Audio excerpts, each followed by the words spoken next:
Hey, what's up? Jigxor here. Landscape orientation can significantly enhance the readability of documents containing wide tables or side-by-side comparisons. By switching to landscape mode, you can create a wider viewing area, making it easier to visualize and analyze data. In this video, I will guide you through the steps to change your Word document's page orientation to landscape. Let's go!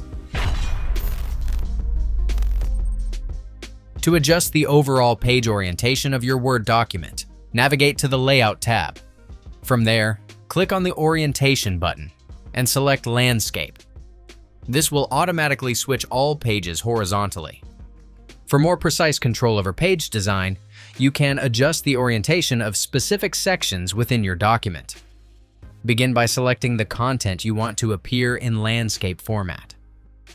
Then go to the Layout tab and click the arrow button to access the full page setup options. Finally, click OK to confirm and implement the changes. This allows document design to be customized for specific content. That's it.